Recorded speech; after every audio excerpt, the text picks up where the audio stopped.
Big boss ಮುಗಿಯೋದಕ್ಕೆ ಕೇವಲ 1 ವಾರ ಇದೆ. ಆದರೂ ಕೂಡ ಸಾಕಷ್ಟು ಕಾಂಟ್ರವರ್ಸಿಗಳನ್ನು ನೋಡ್ತಾ ಇದ್ದೀವಿ. ಸಾಕಷ್ಟು ಜಗಳಗಳನ್ನು ನೋಡ್ತಾ ಇದ್ದೀವಿ. ಇವತ್ತು ಬೆಳಗಿನ ಪ್ರೋಮೋದಲ್ಲಿ ಕೂಡ ಅದೇ ರೀತಿ ಇತ್ತು. ಸಂಗೀತ ಅವರನ್ನು ನೋಡಿ ಪ್ರತಾಪ್ ಅವರ ಜೊತೆಯಲ್ಲಿ ನೀವು ಸ್ನೇಹ ಮಾಡಿದ್ದೇ ಅಂದರೆ ಅವರ ವೋಟನ್ನು ಸ್ಟೀಲ್ ಮಾಡೋದಕ್ಕೆ ಅಂತ ಕೇಳ್ತಾರೆ. ಈ ರೀತಿ ಪ್ರಶ್ನೆಗಳು ಬಂದಾಗ ಅಲ್ಲಿ ಉತ್ತರಗಳು ಕೂಡ ಅದೇ ರೀತಿಯಲ್ಲೇ ಬರುತ್ತೆ. ಸೊ ಅಂದರೆ ಇದರಲ್ಲಿ ಒಂದು ಏನಂದರೆ ಬಹುಶಃ ಸಾಕಷ್ಟು ಕಮೆಂಟ್ಗಳು ಬರ್ತಾ ಇರುತ್ತೆ. ಆ ಪ್ರೋಮೋ ಬಂದಾಗ ಅದರ ಕೆಳಗೆ ಒಂದಷ್ಟು ಕಮೆಂಟ್ಗಳು ಬರ್ತಾ ಇರುತ್ತೆ. ಈಗ ವಿನಯ್ ಅವರನ್ನು ನೋಡಿ ಒಂದಷ್ಟು ಕಮೆಂಟ್ಗಳು ಬಂದಿರುತ್ತೆ. ವಿನಯ್ ಅವರೇ ನಿಮ್ಮ ತಂಡ ಖಾಲಿ ಆಯ್ತಲ್ಲ ಏನು ಅಂತ. ಸೊ ಅದೇ ರೀತಿ ಕಾರ್ತಿಕ್ ಅವರನ್ನು ನೋಡಿ ಸಾಕಷ್ಟು ಕಮೆಂಟ್ಗಳು ಬರ್ತಾ ಇರುತ್ತೆ. ಅವತ್ತು ಮಡಿಕೆ ಹೊಡೆಯುವಾಗ ಹೇಳಿದ್ರಲ್ಲ ಆಮೇಲೆ ಏನು ಮಾಡಿದ್ರಿ ಅಂತ ಕೇಳಿರ್ತಾರೆ. ಈ ಕಮೆಂಟ್ಗಳನ್ನೆಲ್ಲ ತಗೊಂಡು ಅಲ್ಲಿ ಪ್ರೋಮೋ ಮಾಡಿ ಬಿಟ್ಟಿದ್ದಾರೆ. ಸೊ ಅಂದರೆ ಇದು ಪ್ರೋಮೋ ಅಂತಲ್ಲ. ಸೊ ಆ ಪ್ರಶ್ನೆಗಳನ್ನು ಅಲ್ಲಿ ಅವ್ರಿಗೆ ಕೇಳ್ತಾ ಇದ್ದಾರೆ. ಅಂದರೆ ತುಂಬ ಜನ ಹೇಳ್ತಾರೆ ಈ ಪ್ರಶ್ನೆಗಳೇ ಕಾಂಟ್ರವರ್ಸಿ ಆಗಿದೆ ಅಂತ. ಹಾಗೆ ಹೇಳೋದಕ್ಕಾಗಲ್ಲ. ಯಾಕಂದರೆ ಅಲ್ಲಿ ಅವರೆಲ್ಲ ಒಳಗಡೆ ಇದ್ದಾರೆ. ಈ ಪ್ರಶ್ನೆಗಳನ್ನು ಕೇಳಿದಾಗ ಅವರು ಅಲ್ಲಿ ಉತ್ತರ ಕೊಡ್ತಾರೆ. ಅಂದರೆ ಯಾರು ಈ ಪ್ರಶ್ನೆಗಳನ್ನು ಕೇಳಿರ್ತಾರೆ ಅವರು ಅಲ್ಲಿ ಅಂದರೆ ಸಂಗೀತಾಗೆ ಪ್ರಶ್ನೆಯನ್ನು ಕೇಳಿದವ್ರಿಗೆ ಸಂಗೀತ ಅವರು ಇಷ್ಟ ಇಲ್ಲದೆ ಇರ್ಬೋದು. ಈಗ ವಿನಯ್ ಅವರನ್ನು ಪ್ರಶ್ನೆ ಕೇಳಿದವ್ರಿಗೆ ವಿನಯ್ ಇಷ್ಟ ಇಲ್ಲದೆ ಇರ್ಬೋದು. ಅಥವಾ ಕಾರ್ತಿಕ್ ಅವರನ್ನು ಕೇಳಿದವ್ರಿಗೆ ಕಾರ್ತಿಕ್ ಇಷ್ಟ ಇಲ್ಲದೆ ಇರ್ಬೋದು. ಈ ಪ್ರಶ್ನೆಗಳನ್ನು ಮನೆಯಲ್ಲಿ ಕೇಳಿದಾಗ ಏನಾಗುತ್ತೆ ಅಂದರೆ ಅಲ್ಲಿ ಸಂಗೀತ ಅವರಾಗಲಿ ವಿನಯ್ ಅವರಾಗಿರಲಿ ಅಥವಾ ಕಾರ್ತಿಕ್ ಅವರಾಗಿರಲಿ ಅವರು ಸಮಜಾಯಿಷಿಯನ್ನು ಕೊಡ್ತಾರೆ. ಆಗ ಪ್ರೇಕ್ಷಕರಿಗೆ ಅರ್ಥ ಆಗುತ್ತೆ, ಓಕೆ ನಾವು ಈ ಕ್ವಶನ್ ಕೇಳಿದ್ವಿ ಅದಕ್ಕೆ ಸಂಗೀತ ಅವರು ಈ ಉತ್ತರವನ್ನು ಕೊಟ್ಟಿದ್ದಾರೆ ಓಕೆ ಅಂತ. ಅಂದರೆ ಆ ರೀತಿ ಪ್ರಶ್ನೆಯನ್ನು ಕೇಳದೇ ಇದ್ದರೆ ಅಲ್ಲಿ ಸಂಗೀತ ಅವರಿಗೆ ಉತ್ತರವನ್ನು ಹೇಳುವಂಥ ಒಂದು ಅವಕಾಶವೇ ಸಿಗೋದಿಲ್ಲ. ಅದಕ್ಕಾಗಿ ಈ ರೀತಿ ಪ್ರಶ್ನೆಗಳನ್ನು ಕೇಳ್ತಾರೆ. ಸೊ ಅಲ್ಲಿರೋ ಕಂಟೆಸ್ಟೆಂಟ್ಗಳು ಅಂದರೆ ಆ ಪ್ರಶ್ನೆ ಸಮರ್ಥವಾಗಿದ್ದರೆ ಅವರು ಅದಕ್ಕೆ ಉತ್ತರವನ್ನು ಸುಲಭವಾಗಿ ಕೊಟ್ಟರೆ ಈ ಪ್ರಶ್ನೆಯನ್ನು ಅವರು ಯಾವ ರೀತಿ ಎದುರಿಸ್ತಾರೆ ಅಂದರೆ ಈ ಪ್ರಶ್ನೆಗೆ ಅವರು ಕೊಡೋವಂಥ ಉತ್ತರ ತುಂಬ ಸರಿಯಾಗಿದ್ದರೆ ಅದನ್ನು ಜನ ಕೂಡ ಒಪ್ಕೊಳ್ತಾರೆ. ನೆನ್ನೆ ಸುದೀಪ್ ಅವರು ಕೂಡ ಹೇಳ್ತಾಯಿದ್ರು ಏನಂತ ಅಂದರೆ ನನ್ನನ್ನು ಕೂಡ ಸಾಕಷ್ಟು ಜನ ಬೈತಾರೆ, ಯಾರನ್ನೇ ಎಲಿಮಿನೇಟ್ ಮಾಡಿದ್ರು ಕೂಡ ನನ್ನನ್ನು ಬೈತಾರೆ ಅಂತ. ಆಗ ಸುದೀಪ್ ಅವರು ಕೂಡ ಅಥವಾ ಬಿಗ್ ಬಾಸ್ ತಂಡ ಕೂಡ ಒಂದಷ್ಟು ಸಮಜಾಯಿಷಿಗಳನ್ನು ಕೊಡ್ತಾರೆ.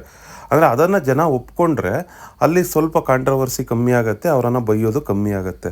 ಅದಕ್ಕೋಸ್ಕರನೇ ಈ ರೀತಿ ಪ್ರಶ್ನೆಗಳನ್ನು ಅಂದರೆ ಆಡಿಯನ್ಸ್ ಏನು ಕೇಳ್ತಾರೆ ವೀಕ್ಷಕರ ಪ್ರಶ್ನೆಗಳನ್ನು ಒಳಗಡೆ ಕೇಳಿದಾಗ ಅದಕ್ಕೆ ಅಲ್ಲಿನ ಕಂಟೆಸ್ಟೆಂಟ್ಗಳು ಸರಿಯಾದ ಉತ್ತರವನ್ನು ಕೊಟ್ಟರೆ ಅವರಿಗೆ ಅದು ರೀಚ್ ಆಗುತ್ತೆ. ಯಾರು ಈ ಪ್ರಶ್ನೆಯನ್ನು ಕೇಳ್ತಾ ಇದ್ರು ಹೊರಗಡೆ ಅವರಿಗೆ ಅದು ರೀಚ್ ಆಗುತ್ತೆ. ಆಗ ಅವರಿಗೆ ಅದು ಆನ್ಸರ್ ಸಿಗತ್ತೆ, ಅವರಿಗೆ ಒಂದಷ್ಟು ಸಮಾಧಾನ ಕೂಡ ಸಿಗ್ಬೋದು. ಅದು ಬಹುಶಃ ಬಿಗ್ ಬಾಸ್ ಅವರ ಉದ್ದೇಶ ಇರ್ಬೋದು ಅಂತ ಅಂದ್ಕೊಳ್ತೀನಿ. ಸೊ ಹಾಗೆ ಮತ್ತೊಂದು ಟಾಸ್ಕ್ ನಡೆಯುತ್ತೆ ಅಲ್ಲಿ.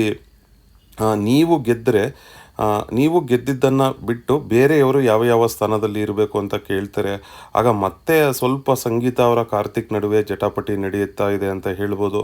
ಸೊ ಇವರಿಬ್ಬರು ಒಂದು 10 ದಿನಗಳಿಂದ ಇದೇ ರೀತಿ ಮಾಡ್ತಾ ಇದ್ದಾರೆ. ಸಂಗೀತ ಅವರು ಕಾರ್ತಿಕ್ ಅವರನ್ನು 6ನೇ ಪ್ಲೇಸಲ್ಲಿ ನಿಲ್ಲಿಸ್ತಾರೆ.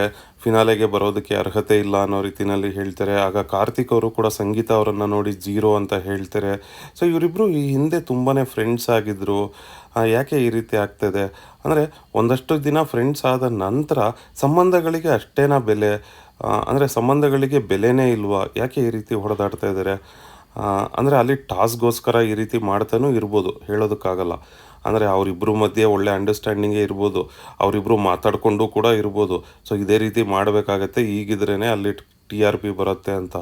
ಕೆಲವೊಂದು ಸಲ ಆ ರೀತಿ ಆಗೋವಂಥ ಚಾನ್ಸಸ್ಗಳು ಕೂಡ ಇರುತ್ತೆ. ನಾವು ಪ್ರೇಕ್ಷಕರು ಅಥವಾ ನಾವು ಏನು ಅಭಿಮಾನಿಗಳಿದ್ದೀವಿ ನಾವು ಕಿತ್ತಾಡ್ಕೋಬೇಕು ಹೊರತು ಹೊರಗಡೆ ಬಂದಮೇಲೆ ಅವರು ತುಂಬ ಚೆನ್ನಾಗೇ ಇರ್ತಾರೆ.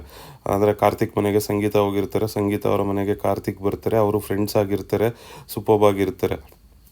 ತುಂಬ ಕಡೆ ನಾವು ನೋಡಿದ್ದೀವಿ. ಈ ಹಿಂದಿನ ಅಭ್ಯರ್ಥಿಗಳೆಲ್ಲ ಒಂದು ಒಳ್ಳೆ ಫ್ಯಾಮಿಲಿ ಫ್ರೆಂಡ್ಸ್ ಆಗಿರೋದನ್ನು ಕೂಡ ನಾವು ನೋಡಿದ್ದೀವಿ. ಸೊ ಅವ್ರಿಗೇನು ಕಾಂಟ್ರವರ್ಸಿ ಆಗಲ್ಲ.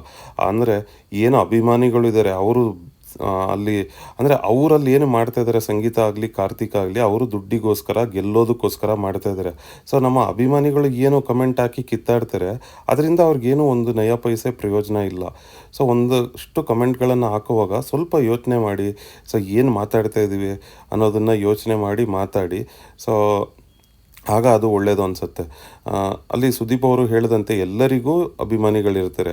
ಸಂಗೀತ ಅವರಿಗೆ ಸ್ವಲ್ಪ ಜನ ಅಭಿಮಾನಿಗಳಿದ್ದರೆ ಪ್ರತಾಪ್ ಅವರಿಗೆ ಮತ್ತಷ್ಟು ಅಭಿಮಾನಿಗಳಿರ್ತಾರೆ. ಸೊ ಆಗ ನೋಡಿ ಮಾತಾಡಬೇಕಾಗತ್ತೆ.